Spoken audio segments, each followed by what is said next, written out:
Shalom, queridos. Hoje nós vamos estar aqui nos conectando novamente para mais uma aula. E a minha oração é que o Espírito Santo de Deus venha nos trazer toda a revelação, todo entendimento, tudo aquilo que nós necessitamos para esse tempo, né? Que possamos ter o entendimento da matéria, que possa ser bênção para a sua vida, que essa aula possa se transformar em rema, né? Que você tenha realmente a revelação de como as coisas funcionam, né? De acordo com a palavra, também no mundo espiritual. Hoje a nossa aula vai ser sobre merismos.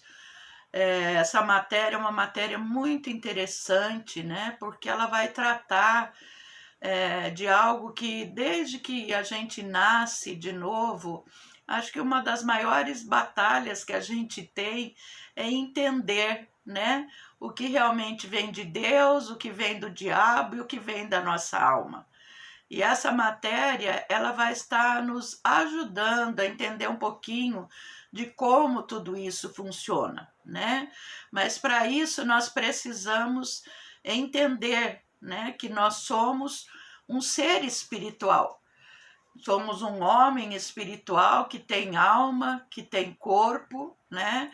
Temos um espírito, nós somos um espírito, possuímos uma alma e habitamos num corpo. É isso que a palavra diz, né?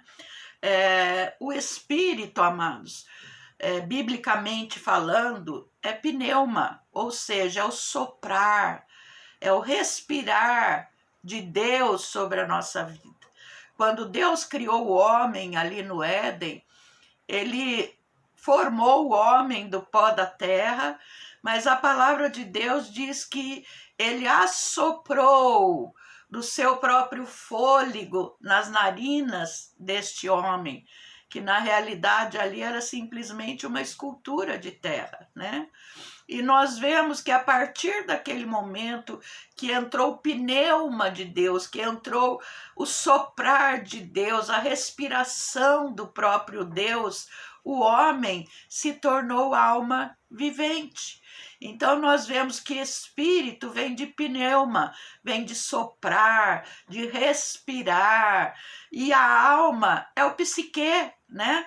A alma fala do nosso psicológico, o psique vem do psicológico, e o psicológico fala do nosso coração, das nossas emoções, dos nossos sentimentos, da nossa vontade, ou seja, a nossa alma por inteira, né?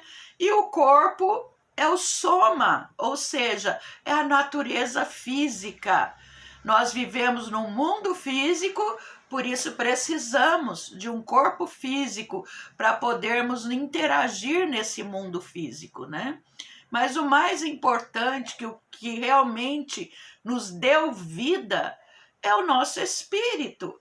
E até então, até o momento do nosso novo nascimento, esse espírito ele estava morto, estava adormecido para Deus. Mas a partir do novo nascimento, a palavra de Deus diz que Jesus envia o Espírito Santo para habitar dentro de nós. E aí começa toda essa luta que nós enfrentamos a partir do novo nascimento. Por quê? Até aquele presente momento, quem comandava a nossa vida, as nossas atitudes, era a nossa alma. A alma comandava e o corpo obedecia. Mas aí entra um intruso, entra o Espírito Santo de Deus. E ali ele começa a se mover, começa a trazer vida, ele ativa o nosso espírito que estava adormecido, que estava morto, que não tinha mais relacionamento com Deus. E a partir deste momento começa a existir uma batalha, né? A nossa alma começa a ser disputada, vamos dizer assim, tanto pela carne, pelo corpo, como pelo espírito, Porque o poder de decisão está na nossa alma. A nossa alma, ela vai ser muito impulsionada pela nossa vontade. Então, quanto mais nós nos enchermos do Espírito, mais a nossa vontade, as nossas emoções e os nossos sentimentos vão estar aptos a cumprir com toda a obra do Espírito, com todo o fruto do Espírito Santo. Mas se eu me encher demais das coisas, das obras da carne, a minha alma vai ser impulsionada a decidir segundo aquilo que eu estou cheio. É por isso que a palavra fala que até a nossa boca fala do que está cheio o coração. Então nós precisamos vigiar muito, porque essa batalha nós temos enfrentado desde o dia que nós entregamos a nossa vida para Jesus. E nós vamos ver ainda aí na sua apostila, queridos, recordando conceitos básicos. Nós somos um espírito, temos uma alma e habitamos num corpo. E aí em Gênesis 1:26 diz o quê? E disse Deus: façamos o homem à nossa imagem, conforme a nossa semelhança, e domine sobre os peixes do mar e sobre as aves do céu, e sobre todo o gado, sobre toda a terra, sobre todo o réptil que se move sobre a terra. Ou seja, Deus criou o homem para dominar, para governar sobre tudo aquilo que Deus havia criado. É por isso que a palavra de Deus diz que os céus são os céus do Senhor, mas a terra deu ele aos filhos dos homens. Para quê? Para dominar, para governar sobre tudo aquilo que Deus havia criado. E nós vamos ver que em Gênesis 2:7 ainda diz: e formou o Senhor Deus o homem do pó da terra, ou seja, o corpo, e soprou em suas narinas o fôlego de vida. Soprou o quê? O fôlego que saiu da própria boca de Deus, ele assoprou o seu espírito. E o homem foi feito alma vivente.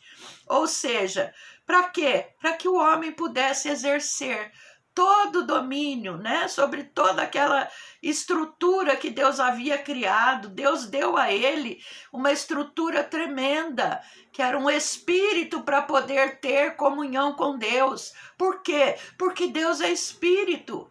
Não tem outra maneira de eu me conectar com Deus, de me relacionar com Deus, se não for através do meu espírito. A minha alma não tem essa habilidade para se conectar, para entender as coisas que são do Espírito.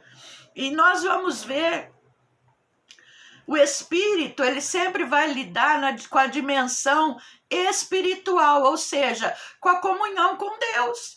E a alma vai lidar sempre o quê? Com uma dimensão psicológica, que são os sentimentos, a mente, a vontade do ser humano. E o corpo lida aqui com a dimensão física, o seu relacionamento com o mundo, o seu relacionamento com as pessoas. Então Deus nos deu uma estrutura totalmente adequada para vivermos aqui nesta terra, para vivermos, nos movermos, mas ao mesmo tempo termos essa comunhão com o nosso Deus, para que Ele nos dirija em todas as coisas, né? Essa harmonia é perfeita entre espírito, alma e corpo. E essa harmonia é que fazia com que o homem dominasse a terra antes do pecado, né? Mas depois da queda, o que aconteceu? Nós perdemos essa harmonia.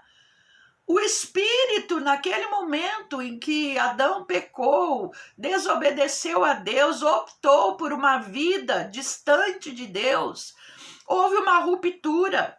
E por causa dessa ruptura, nós perdemos essa comunhão com Deus. Portanto, perdemos também essa harmonia entre corpo, alma e espírito para poder dominar sobre tudo aquilo que Deus havia criado, né? E a palavra diz que tomou o Senhor Deus o homem e pôs no jardim do Éden para o lavrar e o guardar. Essa era a função que Deus tinha ali para Adão, né? Deus colocou o homem no jardim para lavrar, ou seja, para cuidar, né? E guardar todo aquele jardim. Nós vamos ver que Éden significa deleite. Nós somente vamos manter, né, esse equilíbrio entre corpo, alma e espírito quando nós conseguirmos reaver e podermos viver esses deleites do Senhor. Deus havia preparado uma vida deleitosa naquele Éden. Fica imaginando quão tremendo devia ser, né? Todas as aves, todos os frutos, todos os animais convivendo harmonicamente. E nós vamos ver que ele devia lavrar, né? Era um trabalho contínuo, era um trabalho permanente, né? Para retirar da terra tudo que atrapalhava, pudesse atrapalhar a produção, né? Ele tinha que simplesmente replantar, porque Deus já criou o Éden perfeito, né? E guardar significa o quê? Vigiar, cuidar daquilo que Deus havia dado a ele. E da mesma forma, amados, nós temos que trabalhar a nossa salvação e cuidar. Para quê? Para que o diabo não venha roubar tudo aquilo que Deus tem nos dado. É por isso que a palavra diz que nós devemos orar e vigiar constantemente. Não basta simplesmente orar, mas eu tenho que estar vigilante para que o inimigo não venha e não roube aquilo que Deus me deu, a paz, a alegria, o gozo, a saúde. Deus nos deu todas essas coisas e nós precisamos estar vigilantes, né? Nós vamos ver que o texto, quando o Senhor diz, olha, não coma da árvore do conhecimento do bem e do mal, né? Porque se você comer dela, certamente você vai morrer, certamente morrerás. E esse morrerás quer dizer o quê? Morrendo, morrerás. Você vai morrer espiritualmente e também fisicamente. Por quê? Porque Deus criou o homem para ser eterno. Deus não criou o homem para morrer. Mas através do pecado, qual foi a primeira morte que entrou? Adão comeu do fruto e morreu primeiro espiritualmente. Houve a separação. Até aquele momento, ele tinha uma comunhão íntima com Deus. Deus ia visitá-lo todas as tardes para ter comunhão com Adão. E isso foi a primeira coisa que Adão perdeu. A comunhão com Deus, a presença de Deus na sua vida. E na sequência entrou a morte física, né? Que foi sendo reduzida ano após ano.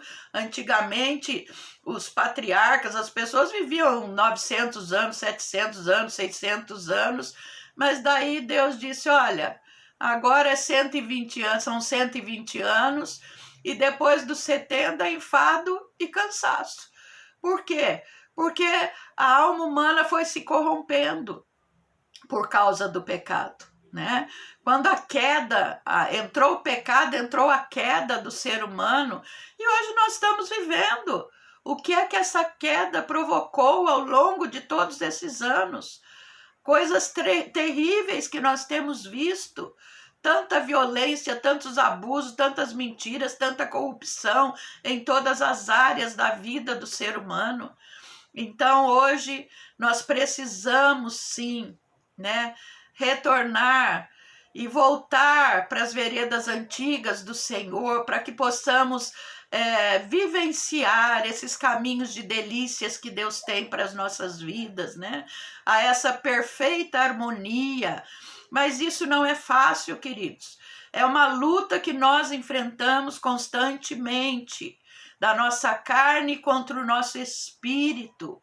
E nós vamos ver que por causa da desobediência o homem ficou desajustado, né?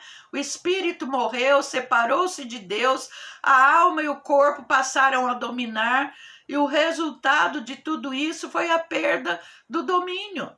Nós perdemos o domínio sobre toda a criação. E o grande desafio hoje de nós cristãos, queridos, é como dominar a alma e o corpo. Então, nós precisamos sim nos submeter a Deus.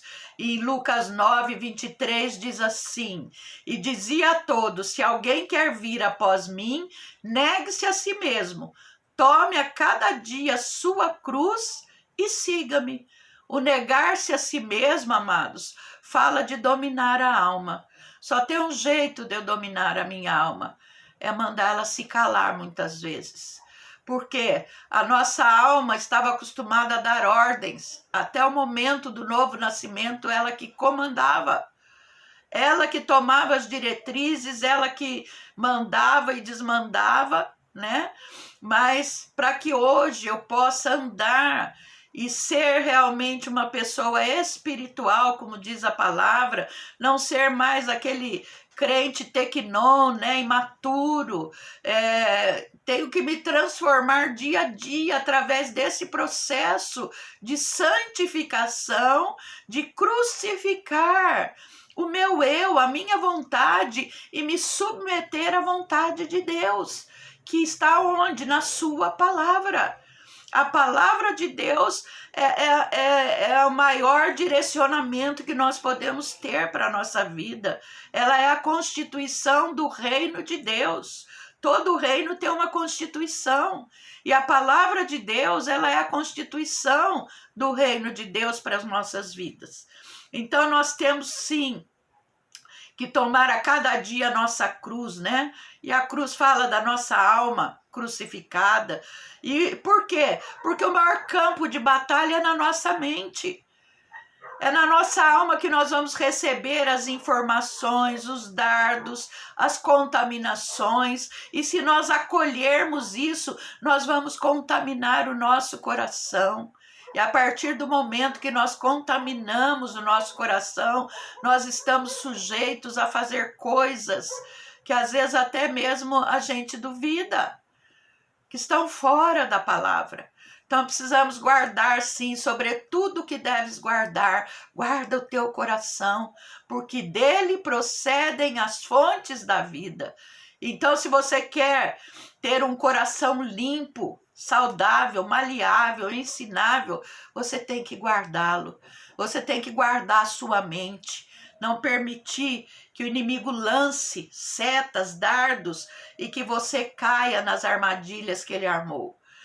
Nós vamos ver ainda também, queridos, aí na sua apostila, que nós fomos chamados por Deus para sermos cristãos e não simplesmente crentes.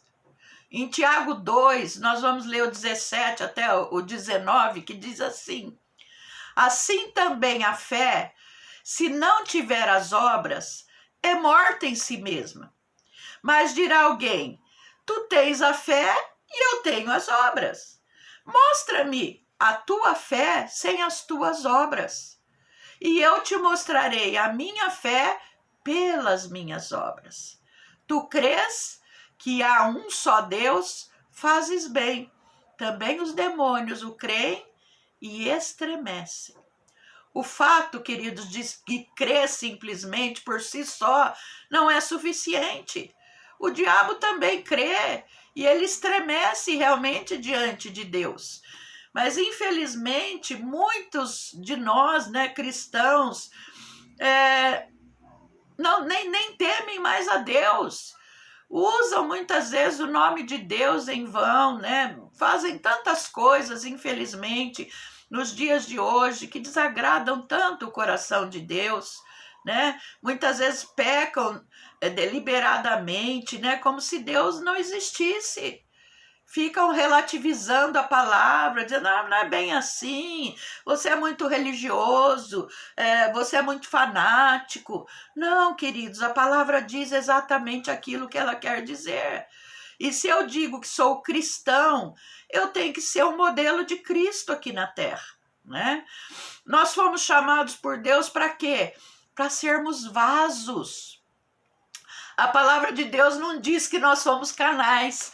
E muitas vezes nós usamos ainda esse termo, né? Canais de Deus, por onde flui o Espírito Santo. Não é errado dizer, mas a palavra, biblicamente falando, o Senhor nos chama como vasos.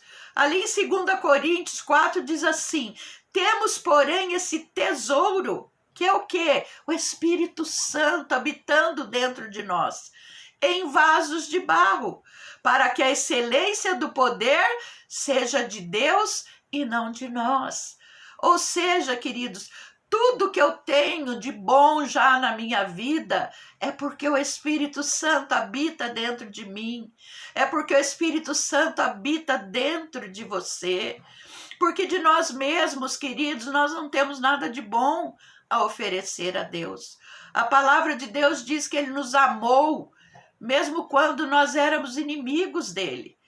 Então nós vemos que nós somos sim os vasos de barro, mas temos a excelência do poder de Deus, que é o Espírito Santo habitando dentro de nós. E em 1 Coríntios 4 também fala muito sobre que os homens nos considerem como ministros de Cristo e despenseiros dos mistérios de Deus. Ou seja, você é uma dispensa onde Deus guarda os seus mistérios. Você é aquela dispensa, é aquele local em que Deus guarda coisas, tesouros maravilhosos. Eu amo essa expressão dispenseiros, porque nós somos corpo de Cristo, queridos. Muitas coisas que eu tenho aqui guardadas na minha dispensa, pode ser que você não tenha na sua, mas muitas coisas que eu não tenho na minha, você pode ter na sua, e você vai acrescentar na minha vida, porque somos corpo, e como corpo, nós precisamos uns dos outros, nós precisamos nos conectar e saber que aquilo que falta em mim, você vai poder me oferecer, e vice-versa, né?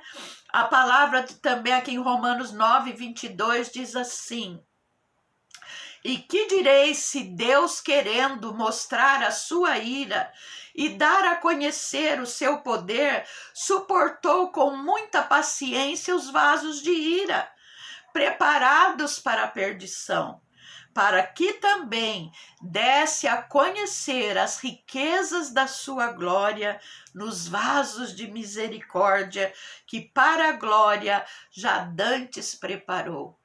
Ou seja, Deus tem vários tipos de vasos, amados. Vasos de honra e vasos de desonra. E eu espero que eu e você sejamos esses vasos de honra.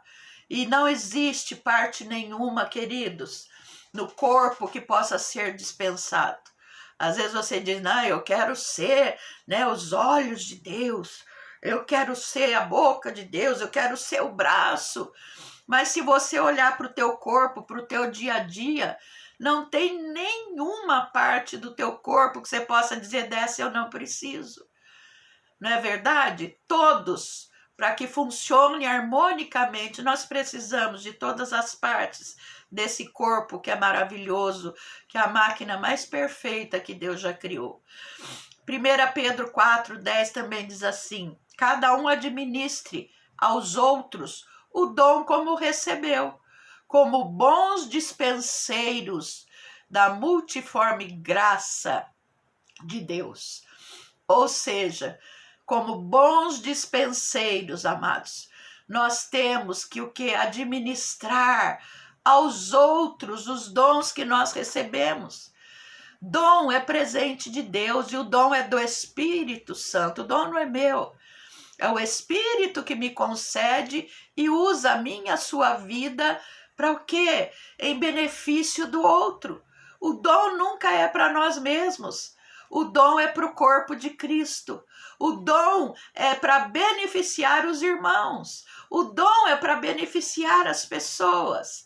Assim como eu sou beneficiada pelo dom do meu irmão, eu também posso beneficiar o meu irmão com os dons que Deus me deu. E isso é ser mordomo, né? Nós somos simplesmente mordomos dessa dispensa. Somos mordomos desses dons, né? Então nós vamos ver que nós somos realmente vasos de Deus, que contém o quê? O poder do Espírito Santo, que contém realmente aquilo que faz diferença, não somente na nossa vida, mas também na vida das pessoas. Então nós vemos que somos realmente vasos, né? Porque o vaso ele retém e o canal não. O canal, as coisas simplesmente passam e vão embora. Mas o vaso, além de você reter para você, você tem para dar para o outro também. E a própria palavra diz também, né? Do que a nossa vida está cheia, né? Se a gente parar para pensar, do que a tua vida está cheia? Nesse tempo agora que nós estamos aí de pandemia, reclusos, com o que você tem enchido a tua vida? O que você tem enchido o teu coração?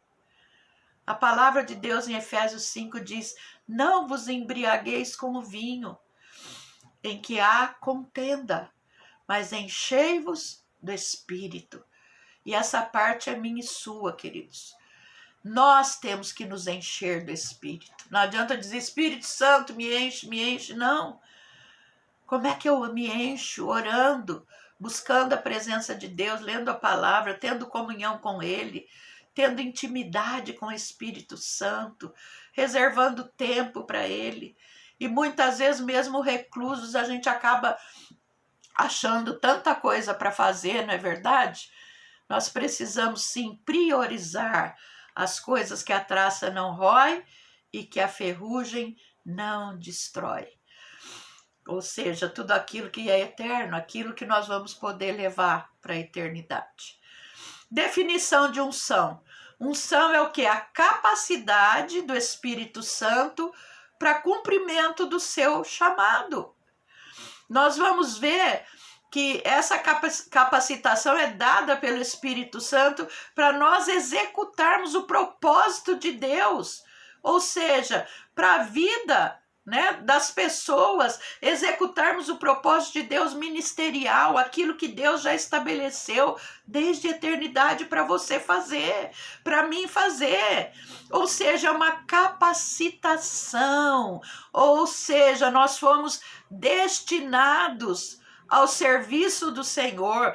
Tudo o que nós vemos, se você for ver, todas as peças ali do tabernáculo, elas foram ungidas. Elas foram especialmente ungidas só para serviço de Deus. Elas não podiam ser usadas para outra função. E nós vamos ver que Deus ungiu a mim e a você para um propósito. Cada um de nós, Deus criou para um propósito, para nós fazermos aquilo que Deus já determinou desde a eternidade. Deus tem um propósito profético para a tua vida, para a minha vida, queridos. E nós só vamos usufruir do fluir do Espírito Santo quando nós estivermos funcionando no propósito. A unção, a capacitação vai fluir quando eu estiver fazendo aquilo para o qual Deus me criou para fazer. Esse é o propósito. Hoje aqui no mundo físico as pessoas estudam, se especializam, fazem mestrado, doutorado numa determinada área. Para quê? Para fazer com excelência aquilo que ela entendeu que é o que ela quer fazer. Não é assim? E no mundo espiritual, quem é que determina aquilo que eu devo fazer? É o próprio Deus. Ele nos cria e nos dá um propósito profético para cumprirmos aqui na terra. É por isso que nós temos os dons ministeriais e tantos outros dons. Cada um Deus estabeleceu para cumprir esse ministério, esse chamado. E é Ele quem vai nos capacitar, né? A sermos apóstolos, profetas, pastores, evangelistas, mestres, pregadores, professores, e assim por diante. Então, Deus é quem vai nos capacitar de acordo com aquilo, com o chamado, com aquilo que você já tem muitas vezes, os dons que Deus já te entregou, Deus Pai, desde que você nasceu, coisas que você faz naturalmente, coisas que você tem prazer em fazer. Isso são os dons do Pai. Nós já vimos que são os dons motivacionais, nós já estudamos sobre isso, não é verdade? Então, nós vamos ver, eu quero ler rapidamente aqui, em Êxodo 31, se você for ver, quando Deus estabeleceu o tabernáculo, Ele levantou pessoas específicas para fazer toda a obra do tabernáculo. Deus deu as direções a Moisés, é como se Deus entregasse uma planta daquilo que ele queria que fosse feito em relação ao tabernáculo. Moisés, como profeta de Deus, ele recebia de Deus as direções, e ele é como se ele construísse ali uma planta, um projeto de construção para o tabernáculo, porque tudo tinha que ser exatamente como Deus disse que teria que ser. Moisés não pôde decidir nada. Ele simplesmente ouvia de Deus, colocava como projeto e aquilo ia sendo feito para que ficasse exatamente como Deus queria que ficasse. Porque tudo no tabernáculo de Moisés, queridos, apontava para Jesus. Nada podia ser diferente, nada podia falhar, porque um simples detalhe, se fosse mudado, não apontaria para Jesus, não apontaria para a obra da cruz. Então nós vemos que Moisés, ele foi esse, vamos dizer, o arquiteto que Deus usou, né, para fazer essa planta e essa planta ser estabelecida. E nós vamos ver que nesse propósito, aí em Êxodo 31, nós vamos ver que Deus diz assim: depois falou o Senhor a Moisés dizendo: eis que eu tenho chamado por nome a Bezalel, o filho de Uri, filho de Ur, da tribo de Judá, e o enchi do Espírito de Deus, de sabedoria, entendimento, ciência, né, que é o mesmo que conhecimento, e de todo lavor. Para quê? Para elaborar projetos, trabalhar em ouro, em prata, cobre, lapidar pedras e entalhar madeira. Então Deus chamou Bezalel para fazer todo esse trabalho, que era um trabalho de um ourives, de alguém que fazia joias. E ao mesmo tempo também entalhava. Mas Deus teve que enchê-lo do Espírito, para que ele não fizesse nada do jeito dele, mas fizesse do jeito de Deus, com a direção do Espírito Santo. E também a Aholiabe, né? Tem uns nomes bem interessantes. Que era para quê? A Aholiabe, ele deu assim, sabedoria ao coração, também de todos aqueles que são hábeis, para que façam tudo o que tem ordenado. Então, ele pegou esses dois artífices, encheu do Espírito Santo, e através deles, Deus ia dando toda a direção de tudo aquilo que precisava ser feito, elaborado, né? E nós vamos ver aí no finzinho, que diz assim: e o azeite da unção e o incenso aromático para o santuário farão conforme a tudo que te tenho mandado. Deus capacitou e ungiu realmente esses artesãos, né? Para construir cada peça, cada detalhe, inclusive o azeite aí da unção, para ungir tudo que era feito, todos os utensílios, tudo tinha que ser oferecido a Deus através da unção. nós vemos que Deus sempre vai chamar homens e mulheres para um propósito específico, queridos, e vai capacitá-los para essa missão. Não existe nada, amados, que Deus te mande fazer sem que antes Ele te capacite a fazer. Às vezes eu lembro que anos atrás o Senhor me pediu algo, eu disse, Deus, mas isso eu não vou conseguir fazer. Mas o Senhor disse, filha, eu não te peço nada sem que antes eu tenha te capacitado a fazer. Então, é um desafio, não é verdade? Mas é Deus quem nos capacita, é o Espírito Santo que habita dentro de nós, que Deus vai usar para nos capacitar, né?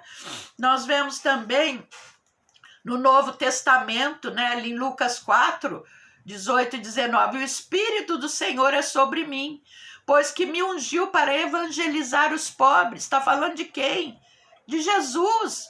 O próprio Jesus recebeu a capacitação de Deus para poder cumprir o ministério, que era implantar o reino aqui na terra, que era trazer salvação, que era resgatar tudo aquilo que havia se perdido lá no Éden.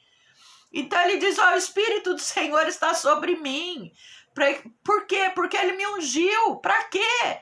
Para evangelizar os pobres, para curar quebrantados, pregar liberdade aos cativos, restaurar a vista aos cegos, pôr liberdade aos oprimidos e anunciar o ano aceitável do Senhor. O próprio Jesus, quando o Espírito Santo veio sobre ele, ele recebeu essa capacitação, queridos. Até os 30 anos você não vê Jesus fazendo milagres. Os milagres, tudo que Jesus fez, o seu ministério em si, foi dos 30 aos 33 anos e meio. Por quê? Porque aí o Espírito Santo veio e trouxe essa unção, essa capacitação para que ele pudesse fazer tudo o que ele precisava fazer. Até Paulo, né, que era Saulo ainda, ele foi separado. O Senhor disse, olha, e servindo eles ao Senhor, jejuando, disse o Espírito Santo, apartai-me a Barnabé e a Saulo, para a obra a que eu tenho chamado. Então, é Deus quem nos chama, é Deus quem nos capacita, não tenha medo, se foi Deus que te chamou, Ele tem um propósito, se Ele tem um propósito, Ele vai te capacitar, amados. Não tenha receio de fazer aquilo que Deus tem para a tua vida, né? E Ele vai te capacitar através dos dons motivacionais, através da manifestação do Espírito Santo, muitas vezes através dos dons ministeriais, aqueles que têm o chamado, né, para governo da igreja, que são os dons que a gente chama, que são os dons ministeriais, apóstolo, profeta, evangelista, pastor e mestre. Cada um de nós vai ter uma função no corpo, amados, e nós temos que nos esmerar para fazermos com excelência tudo aquilo que Deus entregar nas nossas mãos, queridos. Existem 2 fatores que vão fluir na unção: o tempo e o espaço. Ou seja, o tempo é o quanto você investe de tempo na presença de Deus. Quanto você tem investido do teu tempo na presença de Deus, para buscar a Deus. E o espaço, né? É o quanto você se dispõe a se esvaziar para que Deus te encha. São 2 fatores muito importantes. O tempo que eu gasto com Deus, amém? Que eu invisto para me santificar, para me relacionar com esse Deus, para entender como esse Deus age, e o espaço que eu tenho dado para Ele. Enquanto eu estiver cheio das obras da carne, dificilmente vai haver espaço para que o fruto do Espírito se manifeste. Então, eu vou precisar muito dessas 2 situações. E a unção vai fluir de acordo com elas. Quanto mais eu me encher do Espírito Santo, quanto mais tempo eu tiver com Ele, mais a unção vai fluir. E quanto mais espaço eu der para Ele me encher, para eu me esvaziar, para que haja espaço, para que o Espírito realmente me encha, a unção vai fluir muito mais, né? Nós vamos ver que essa unção, ela é específica para cada um de nós, queridos. Cada um de nós tem um chamado. É por isso que nós somos corpo, um é o braço, outra é a perna, outro é o dedinho, outra é a mão. Queridos, cada um de nós tem uma parte neste corpo. Como eu já falei em outras aulas, queridos, seja pedra. A palavra de Deus diz que ele nos chamou ali em 1 Pedro como pedras que vivem. E como pedras vivas, você tem um lugar específico que Deus vai te encaixar nessa grande construção que é a igreja de Jesus. E quando você entende qual é a tua função na igreja, qual é a tua função no corpo, você vai parar de querer ficar olhando para o que é do outro, disputando com o outro. Existe um espaço que é só teu. Existe um lugarzinho nessa construção que você é a pedrinha exata que Deus vai usar e vai ser uma bênção tremenda, porque você vai estar no lugar certo, fazendo a coisa certa, na hora certa. E a unção vai fluir, o propósito de Deus vai se estabelecer através da tua vida. Nós vamos ver também aqui, vamos recordar um pouquinho de Pedras Fundamentais 2, você lembra? Dos 6 tipos de batismos? Nós vamos rever aqui rapidamente, amém? O primeiro batismo, nós vamos ver sobre o ensino de batismos, né? Os batismos pré-Cristo, ou seja, antes de Jesus entrar na tua vida, o primeiro qual foi? O batismo do arrependimento, não é verdade? O batismo de João Batista, João pregava, né? Arrependei-vos e crede no Evangelho. E o segundo batismo é o batismo em Cristo, batismo num só corpo. E batismo nós vimos que vem da raiz bapto, que significa mergulhar, imergir. Então, quando eu sou mergulhada, que eu entendo que eu sou pecador, e eu entendo que eu preciso me arrepender, que eu preciso pedir perdão a Deus. Eu sou mergulhada no arrependimento. E aí vem aquele arrependimento genuíno, porque arrependimento fala de mudança de atitude. Quando a gente fala de conversão, significa o quê? Que eu me converto quando Deus, o Espírito Santo vem e me convence do pecado, do juízo e da justiça.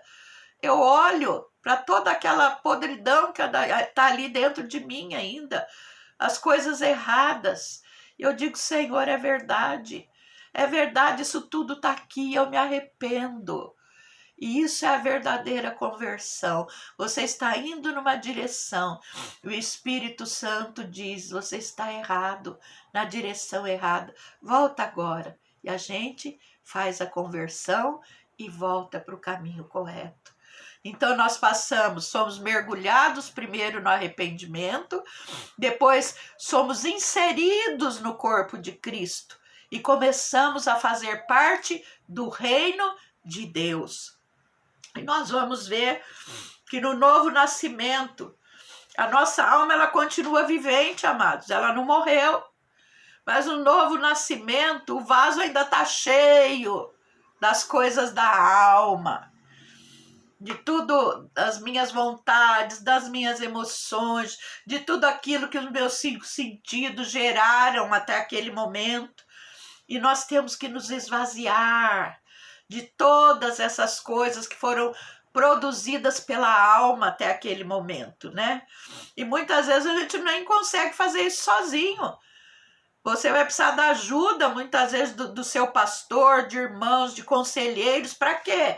Para que você comece a retirar, remover todas aquelas mochilas que você trouxe lá do teu passado e que não tem nada a ver agora com a palavra de Deus, com aquilo que Deus quer realizar na tua vida. Depois nós temos, amados, os batismos pós-Cristo.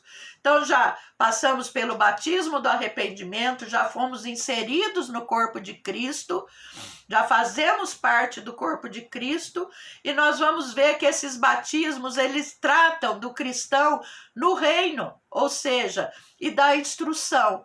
Então, a partir daí, nós começamos, já fomos introduzidos no reino, agora o Espírito Santo vem e habita em nós, e nós começamos a ser instruídos por ele. Amém?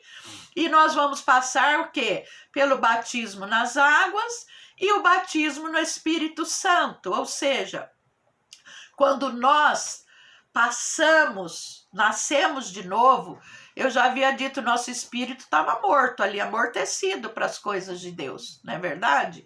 Mas quando você vem para o corpo de Cristo, o Espírito Santo vem e habita dentro de você. E ele se torna um espírito vivificante. Ele estava morto, mas agora ele recebe vida. E ele se torna vivificante. E aí começa uma luta tremenda, que é a luta da alma vivente com o espírito vivificante. Olha só o confronto que começa a haver. Até aquele momento, a alma vivente é que estava comandando tudo. Agora entrou um opositor. Aí entra o espírito vivificante. E aí onde começa a nossa luta. A luta para quê? Para crucificar o nosso eu, a nossa vontade. Eu sei, eu faço, eu quero. É o eu ainda comandando a vida. E o eu, ele precisa sair fora. O eu precisa dar espaço para que Jesus seja entronizado em todas as áreas da nossa vida. Enquanto o eu estiver comandando, não vai sobrar espaço para que Jesus venha e governe sobre a nossa vida através do Espírito Santo. Então nós vamos ter essa guerra dentro de nós. A alma vivente lutando contra o espírito vivificante. Esses batismos também, os dois próximos que nós vamos ver, tratam da alma do cristão no reino, ou seja, como subjugar a nossa alma à vontade de Deus. Nós vamos ver que é o batismo no fogo, amém? São 6 tipos de batismos. Batismo no arrependimento, o batismo no corpo de Cristo, depois nós vemos o batismo nas águas, batismo no Espírito Santo, quando somos mergulhados no Espírito, e agora quando nós vamos ser mergulhados no fogo, né? Imersos pelo fogo. Em Mateus 3, 11 e 12, fala, né, sobre esse batismo. Diz assim: e eu em verdade vos batizo com água, João falando, para o arrependimento. Mas aquele que vem após mim é mais poderoso do que eu, cujas alparcas não sou digno de levar. Ele vos batizará com o Espírito Santo e com fogo. E a sua pá ele a tem na mão, e limpará completamente a sua eira, e recolherá o trigo no celeiro, mas queimará a palha em fogo inextinguível. Qual é o principal objetivo, queridos, do batismo no fogo? É crucificar e destruir todas as obras da carne, amados. Por quê? Porque a nossa carne ainda continua produzindo obras. E se você for ver a lista toda que tem lá em Gálatas, sobre as obras da carne, elas são imensas. E até hoje, a nossa alma, se nós não vigiarmos com ela, ela continua produzindo essas obras. Por causa do quê? Do que vemos, do que ouvimos, do que sentimos, através dos nossos 5 sentidos. Os nossos 5 sentidos ainda são muito influenciados pelas coisas corruptíveis, né? Nós vamos ver que essa palha ela precisa ser queimada. Tudo o que não presta na nossa vida tem que ser queimado. Tudo aquilo que possa atrapalhar. Se você for ver lá o exemplo de Sadraque, Mesaque e Abidnego, eles foram lançados, amarrados no fogo. Mas o fogo só queimou o quê? As amarras. Tanto que o rei ficou abismado. Nós não lançamos eles atados, amarrados. E por que eles estão caminhando livremente lá dentro do fogo? Porque o fogo só vai queimar aquilo que te amarra, aquilo que te prende, aquilo que não permite que você faça o que Deus quer que você faça. E o batismo do sofrimento, que é o batismo que Jesus sofreu ali no Getsêmani, né? E vemos ali que diz assim, Marcos 14, 32, e foram a um lugar chamado Getsêmani, e disse aos seus discípulos, assentai-vos aqui enquanto eu oro. E tomou consigo a Pedro e a Tiago e a João, e começou a ter pavor e a angustiar-se, e disse-lhes, a minha alma está profundamente triste até a morte. Ficai aqui e vigiai. E tendo ido um pouco mais adiante, prostrou-se em terra e orou para que, se fosse possível, passasse dele aquela hora. Essa é uma pressão, amados, que vem também sobre a nossa alma, para revelar o que tem lá dentro de nós. A alma, ela não pode ser queimada, não tem como a gente queimar a nossa alma, mas ela é pressionada através do batismo no sofrimento. Para quê? Para que a minha vontade se alinhe com a vontade de Deus.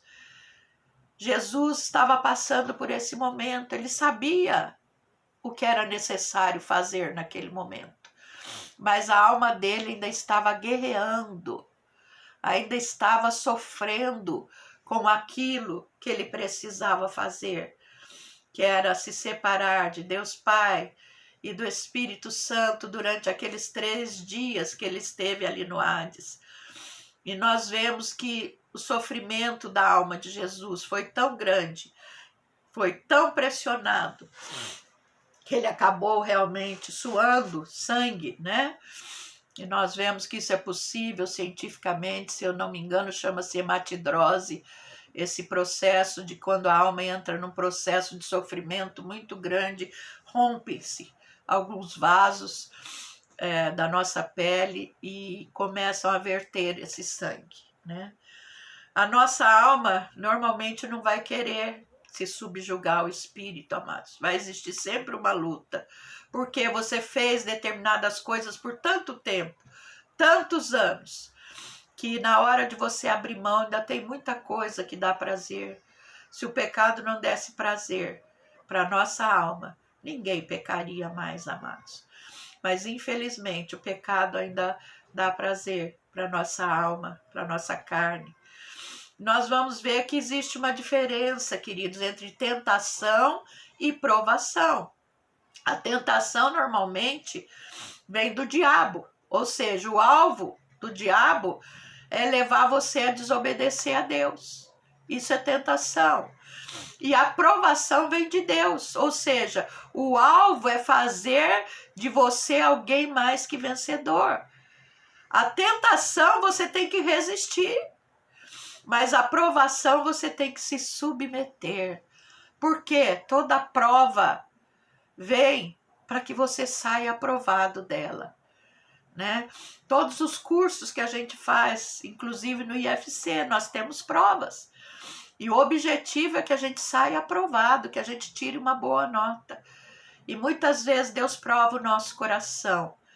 E o objetivo de Deus, a expectativa do coração de Deus é que nós saiamos aprovados de cada prova que Ele coloca diante de nós.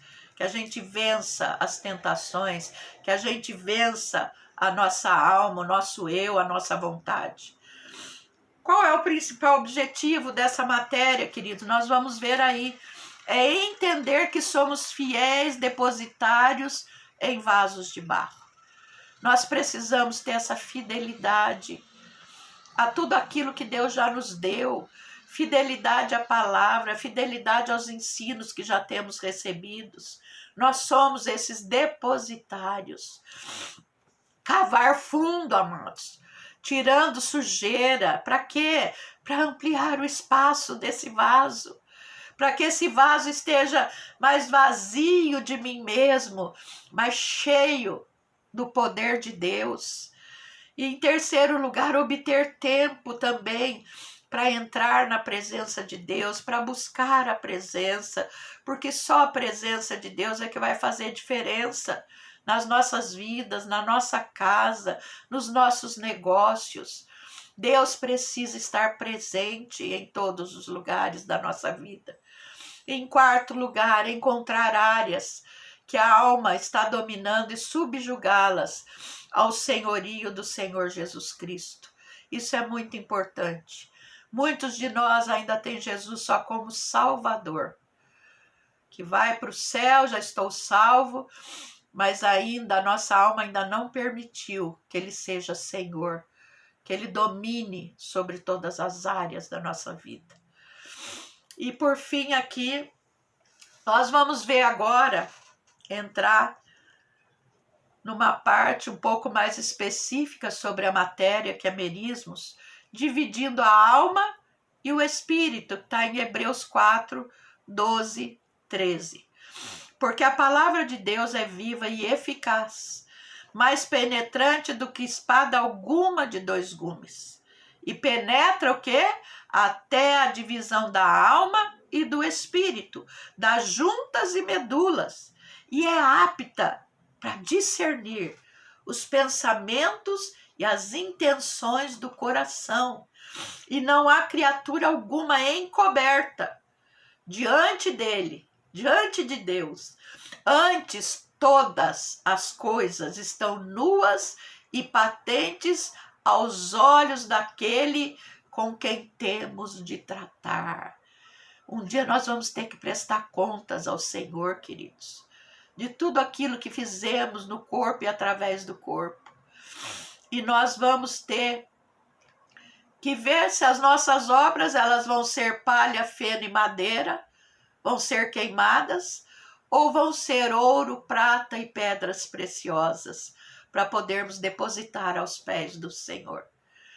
Nós vemos que essa palavra, ela fala que a palavra de Deus ela é eficaz e ela penetra, né, como uma espada e divide o que é da alma do que é do espírito. E nós vamos ver que através, né, dessa, se você for ver a função de uma espada natural, como a espada romana, queridos, ela tinha 2 fios, né? E ela era usada muito na luta corpo a corpo. E era uma espada poderosa para atravessar o corpo do inimigo.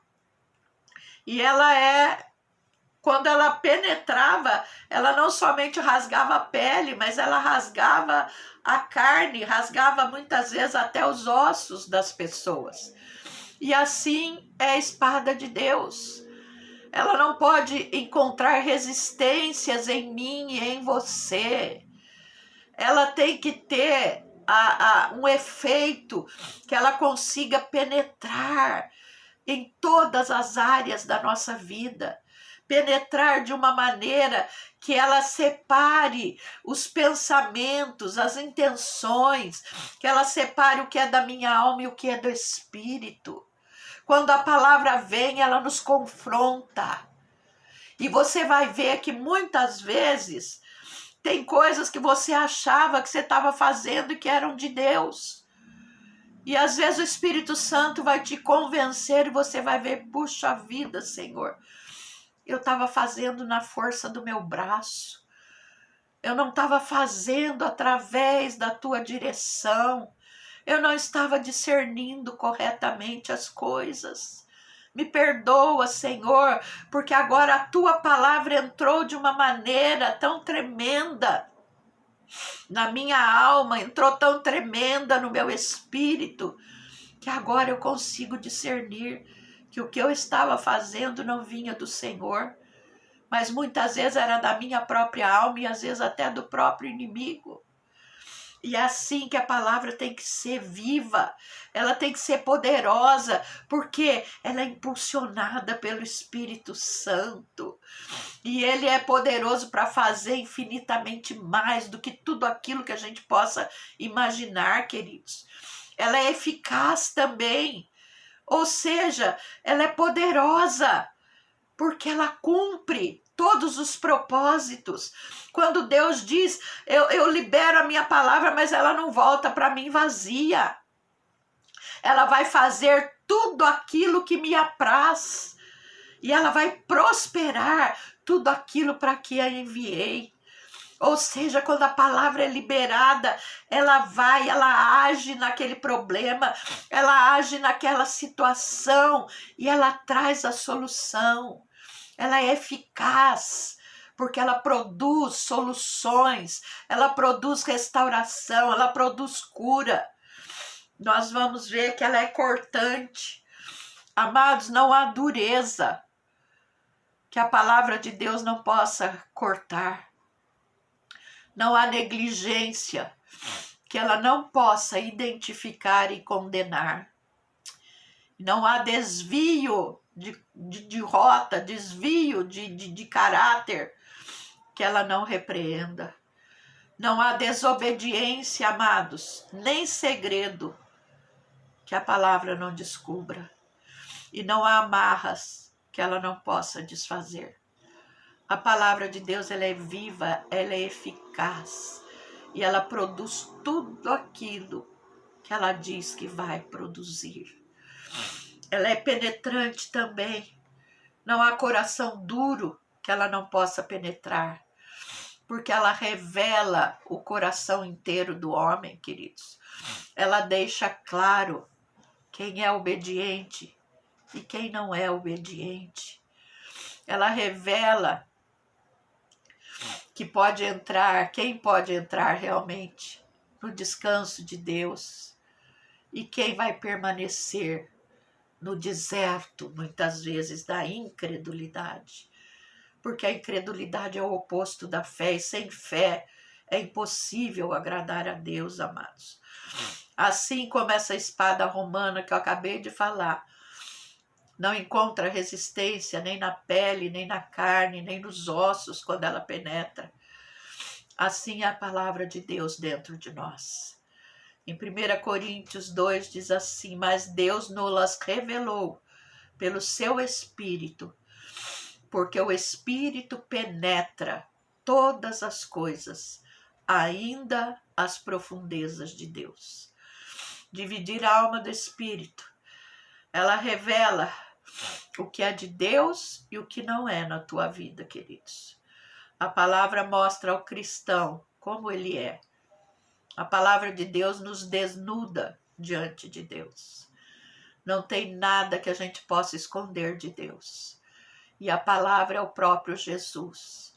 É o verbo que se fez carne e habitou no meio de nós. Então nós vemos que não há nada que a palavra de Deus não possa realizar. Nós vamos ver agora aqui, mais especificamente, sobre merismos. Merismos vem do grego. Merizo significa separar, apartar, distribuir, desunir, ou seja, separar. Significa ganhar meros, ganhar como uma divisão, repartição, porção. Ou seja, a palavra mostra o quanto da vida na alma ou no espírito nós estamos vivendo. O quanto você ainda tem vivido da vida na alma e o quanto você tem vivido realmente da vida no espírito. Diz assim: é o ato de separar as partes distintas do homem, espírito, alma, corpo, estudá-las, tratá-las e depois colocá-las juntas novamente na ordem perfeita de Deus. Então nós temos que tratar tudo que é da carne, tudo que é da alma, tudo que é do Espírito, para depois colocar em verdadeira harmonia. A carne submissa ao Espírito, em obediência ao Espírito, em obediência à palavra de Deus. E qual é a ferramenta que separa as partes? É justamente a palavra. Já lemos ali em Hebreus 4. A palavra é a única que pode fazer esse trabalho em nós. Amém? Existem 3 áreas de separação: a alma e espírito, ou seja, o espírito nosso, o espírito humano. Você pode ser nascido de novo, né, cheio do espírito, até falar em línguas, e ainda gastar 95% da sua vida só na esfera da alma. No que eu acho, o que eu penso, o que eu sinto, eu sei, eu faço, eu sinto, e a sua vida continua sendo 95% dirigido pela sua alma. Só pela palavra que Deus vai te mostrar, amados, quanto tempo você realmente gasta operando nessa esfera da alma.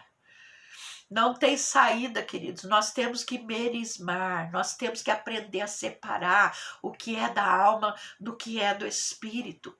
Nesse caso, a pessoa tem o espírito, mas o espírito não tem a pessoa. O espírito habita dentro de mim, mas ele ainda não consegue me dominar. Ele ainda não conseguiu achar espaço suficiente para dominar a minha vida, para dominar a minha vontade, para dominar as minhas emoções, os meus sentimentos. Ele ainda não me tem por inteiro.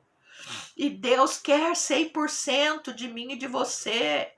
Nós vamos ver que a gente fala, não, a pessoa é tão espiritual, mas pisa no calo dela. Pisa, mexe com aquelas áreas que ela ainda tem dificuldade, amados. Nós vamos ver que nós estamos em tratamento e nós precisamos receber de Deus esse discernimento para aprender o quanto eu realmente ainda vivo motivada pela minha carne, dirigida pela minha alma, pelas minhas emoções, pelos meus sentimentos. Eu não vivo mais pelo que vejo, diz a palavra, mas eu vivo pelo que eu creio. E João 6:23, por que separar, queridos? O Espírito é o que vivifica, a carne para nada aproveita. As palavras que eu vos digo são Espírito e são vida. A nossa carne não serve para dar pitaco nenhum na nossa vida, queridos. Nós temos que separar, porque a carne, ela está contaminada. Tem que separar essa alma do espírito. O reino de Deus, amados, ele é espiritual.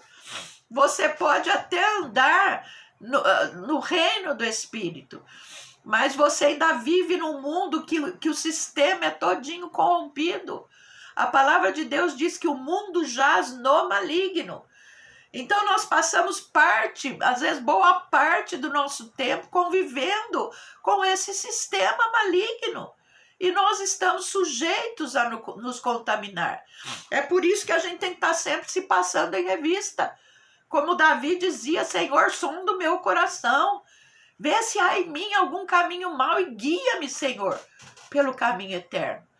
Temos que estar sempre olhando, sim, para as nossas atitudes e o quanto delas nós ainda precisamos trabalhar, não é verdade?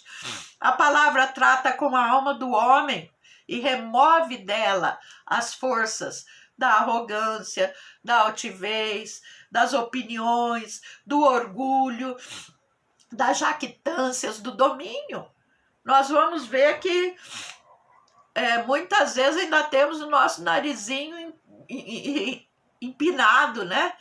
E muitas vezes ainda somos jactanciosos, né? Vemos muitas vezes os defeitos dos outros, mas não conseguimos enxergar os nossos. Somos orgulhosos, né? Somos arrogantes muitas vezes.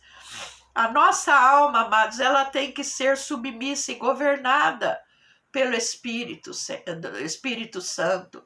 O nosso espírito tem que receber do Espírito Santo as revelações. E nós vamos ver que esse termo, né, essa submissão do espírito, se refere a pneumática, ou pneumática, a alma subjugada ao espírito. A nossa alma tem que ser subjugada ao espírito. Eu tenho que estar debaixo do governo do Espírito Santo em todas as áreas da minha vida, para que eu possa o quê? Desfrutar das coisas boas, perfeitas e agradáveis que Ele tem para a minha vida. Amém? A alma tem que ser governada. Juntas e medulas, amados. Nós vamos ver que em Efésios 4 fala sobre isso, né? Que Jesus é o cabeça e nós fazemos parte desse corpo, que ele tem que ser unido por juntas e por medulas. Para quê? Para ter um funcionamento perfeito, para ter mobilidade. Nós vamos ver também que a medula é uma substância como geleia, né, dentro dos ossos, que vai produzir o sangue.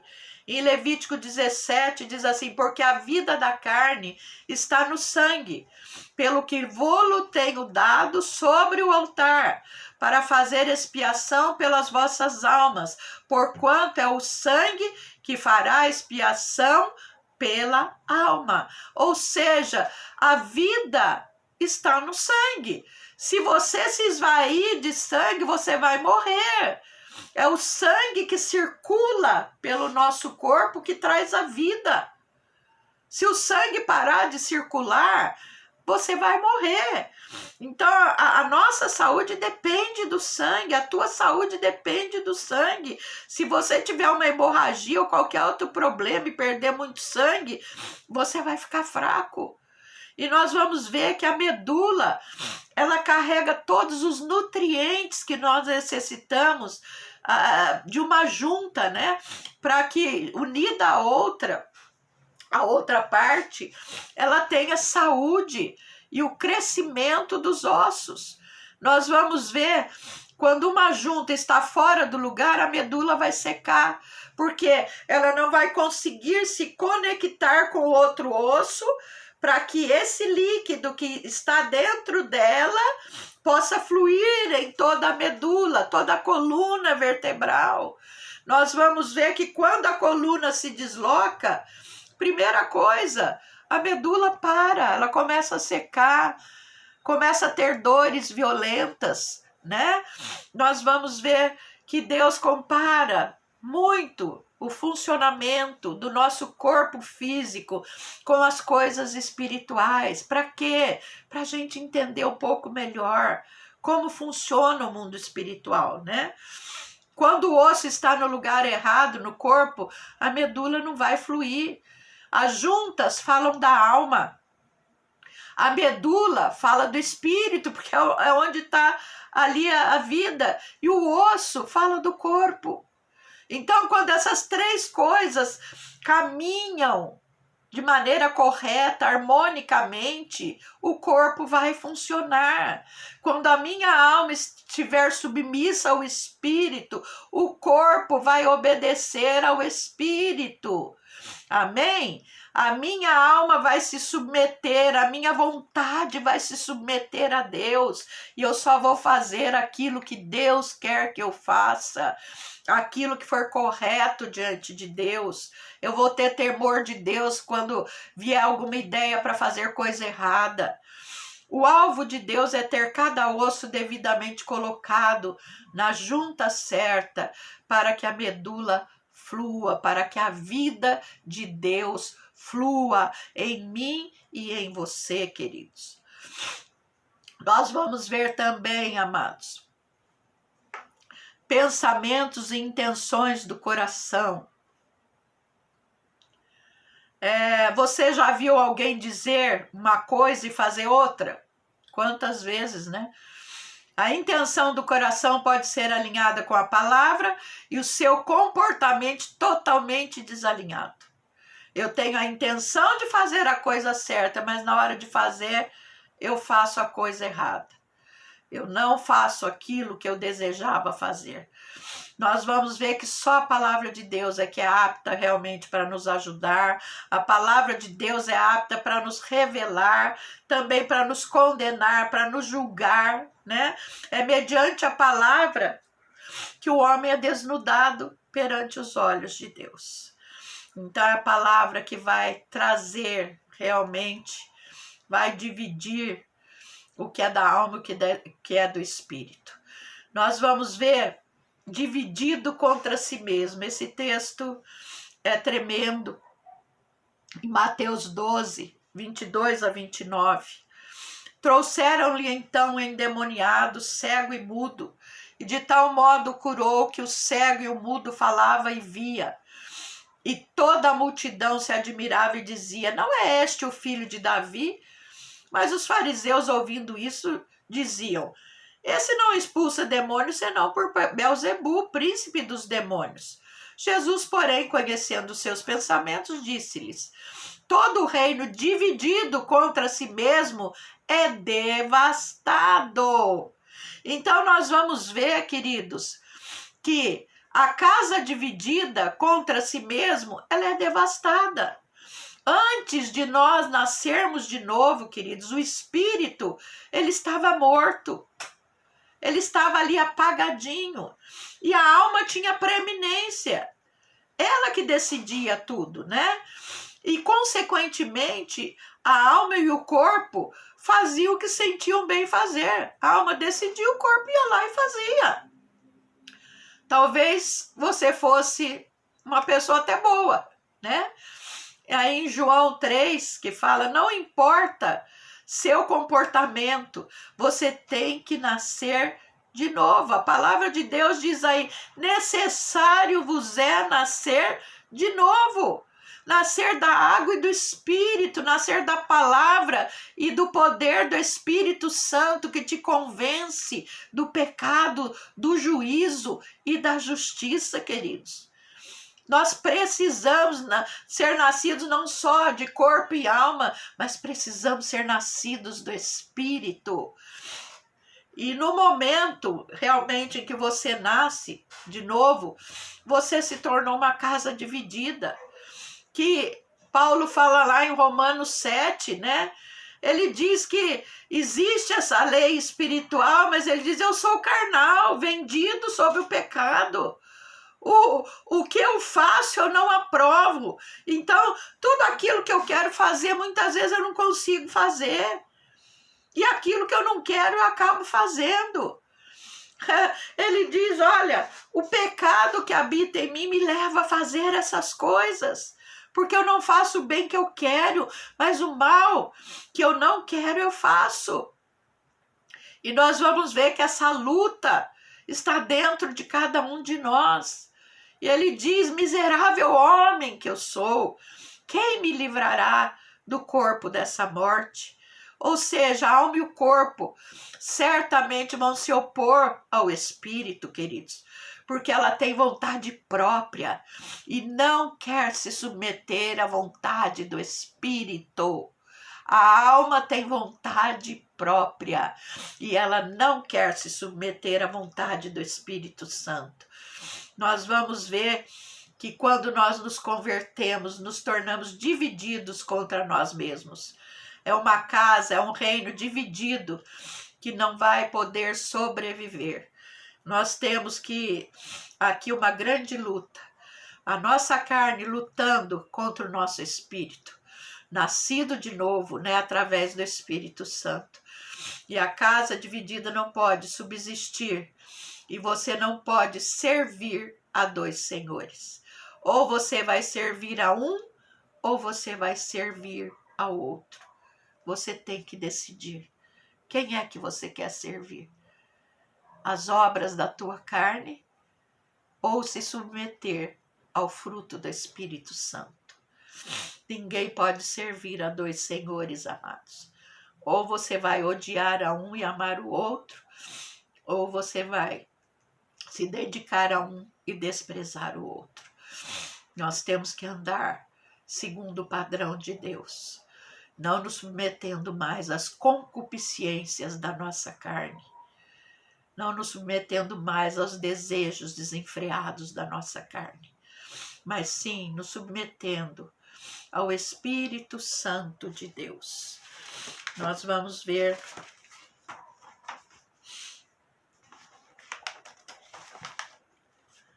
aí na sua apostila, nós vamos ver aqui o princípio de Ismael. Vamos só dar uma entrada. Amém, queridos? A natureza dos filhos, Isaque, aquele da promessa, né, que anda no Espírito e produz o fruto do Espírito. Ismael, aquele que foi concebido pela alma do homem e nasceu da carne, do desejo da carne, né? Nós vamos ver que a descrição de Israel, ali em Gênesis 16, o Senhor dizendo que ele será homem feroz e a sua mão será contra todos, e a mão de todos contra ele, e habitará diante da face de todos os seus irmãos. Nós vamos ver aqui a carne resolvendo os problemas antes do tempo de Deus. Deus havia prometido um filho a Abraão, mas Sara achou que estava demorando muito e que ela precisava dar um jeitinho, né? E aí ela vai lá e oferece a sua escrava Agar para que Abraão tivesse um filho com Agar, para poder deixar, né, uma herança, poder deixar uma descendência. E nós vamos ver que existe todo um princípio. Deus já havia dado a promessa, era o filho da promessa, era Isaque, não Ismael. Ismael foi o filho do jeitinho, foi o filho da carne, foi gerado debaixo da lei, não da vontade de Deus, não da promessa de Deus. Todavia, o que era da escrava nasceu segundo a carne. Isso não se refere somente ao parto natural, mas também às ideias, os conceitos, programas, pontos de vistas e manipulações. É isso tudo que está na carne. Nós vamos ver que Ismael é o produto do raciocínio, da lógica, da nossa imaginação. Quando nós damos asas à nossa imaginação, nós estamos dando asas a Ismael, ao filho da carne, à obra da carne, tudo aquilo que ainda está presente nas nossas emoções, nos nossos sentimentos, que vai produzir vontades que não vêm de Deus. Ismael é a nossa alma que habita, né, fronteira aos irmãos. Mas ele não é do Espírito, ele não é o filho da promessa.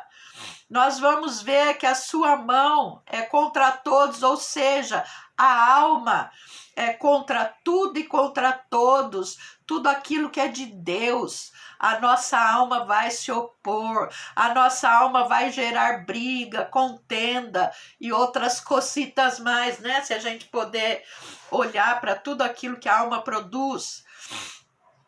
Mas o que era da livre é por promessa. Então nós vamos ver que o que Deus prometeu fazer, você não vai fazer. Ou seja, concerne a Deus fazer. Estando certíssimo de que ele tinha prometido, também era poderoso para fazer. Então nós vemos que tudo que Deus promete a ele vai realizar. E eu tenho que crer que ele vai fazer. Eu não posso entrar na incredulidade, né? A fé está no que ele falou, ou seja, Isaque era o filho da promessa.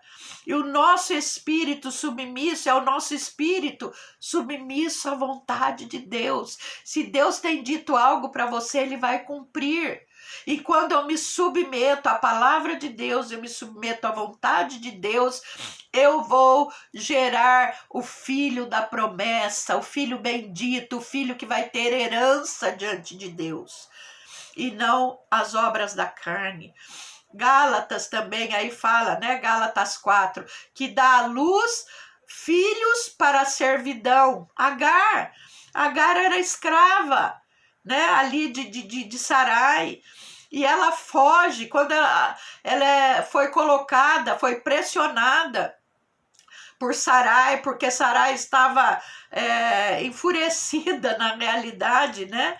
Porque Agar tinha concebido, dado à luz a Ismael, e muitas vezes devia fazer desfeitas ali para Sarai, né? E ela se sentia oprimida por toda essa situação, mas nós vamos ver que Sarai, ela era contenciosa, vamos dizer assim, e nós também, muitas vezes, com o nosso jeitinho brasileiro, a gente quer dar uma mãozinha para Deus. Às vezes tem promessas que Deus fez que está demorando um pouco e a gente vai querer resolver na força do nosso braço. E não vai dar certo, amados. Porque tudo que a gente faz na nossa força vai contra o propósito de Deus, vai contra a sua palavra. Se Deus prometeu, é Ele quem vai fazer, é Ele quem vai cumprir, né? E nós vemos que Agar foi introduzida aí nesse circuito de algo que era de Deus e acabou trazendo uma série de problemas até os dias de hoje. Nós vamos ver por quê? Porque Ismael é o filho segundo a carne, segundo a alma, a vontade do homem, os desejos do homem, de querer apressar Deus, de querer dar uma mãozinha para Deus. Mas o filho da promessa, Isaque, é segundo o Espírito. Quando nós nos submetemos realmente à vontade de Deus, Ele cumpre e nós vamos ser abençoados, vamos herdar a promessa de Deus. E essa luta, amados, da carne contra o Espírito, ela prevalece até os dias de hoje. Nós vamos ver aqui em Gálatas 6, que fala, né? Lança fora. O que aconteceu? Sarai ficou tão brava que ela disse: você precisa lançar fora esse filho da escrava. Dizendo assim: mas como então aquele que era gerado segundo a carne perseguia o que era segundo o Espírito? A luta, carne e espírito. Assim é também agora. Mas se diz a Escritura: lança fora a escrava e seu filho, porque de modo algum o filho da escrava herdará com o filho da livre, de maneira que irmãos somos filhos, não da escrava, mas da livre. Você é filho da promessa. A inclinação para a carne, queridos, sempre vai produzir morte na nossa vida. Mas a inclinação para o Espírito sempre vai produzir vida. E nós somos filhos da promessa. Temos que estar submissos a Deus.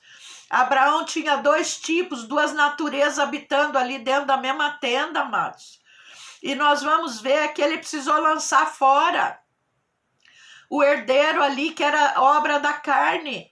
E nós vamos ver que Abraão foi tratado por Deus quando ele tinha 75 anos. Ele foi chamado por Deus. Aos 85, ele foi confrontado com o jeitinho, né, que Sara proveu, e ele como se diz, sucumbiu, né, ao desejo ali de Sara de ser mãe, de ter um filho através de Agar. E nós vamos ver que isso trouxe uma série de problemas. Mas aos 99 anos, ele foi chamado para andar com o Senhor, para andar, a palavra de Deus diz, andar na minha presença e ser perfeito. Sabe como isso vai acontecer? Quando nós merismarmos. É só através da separação, quando nós conseguirmos crucificar nossa alma e permitirmos que o Espírito venha dominar as nossas emoções, os nossos sentimentos, os nossos desejos, a nossa vontade. Ou seja, Abraão teve que separar a carne, né, e a alma do Espírito e tratar, amém? Ele teve que despedir ali Agar, o seu filho, para que o filho da promessa, Isaque, fosse o único herdeiro realmente do propósito de Deus, né? Nós precisamos também, amados, nós vamos ter que gerar filhos puros, sem contaminação da carne, nós vamos ver que Abraão, depois da circuncisão, é que ele gerou Isaque. Até aquele momento, Ismael havia sido gerado e tocado pela carne, pela vontade do eu, da alma, pela vontade da carne do homem. Mas Isaque foi gerado depois da circuncisão, quando o prepúcio, a carne do prepúcio de Abraão havia sido removida e Abraão pôde gerar a Isaque. Esse é o propósito de Deus, amados, que nós geremos filhos segundo o Espírito, que não sejam tocados pela nossa carne, não sejam tocados pela nossa vontade, pelo nosso eu, mas sejam tocados e gerados pelo Espírito Santo. Amém, queridos? Vamos encerrar por aqui. Até a próxima aula. Que Deus te abençoe, em nome de Jesus.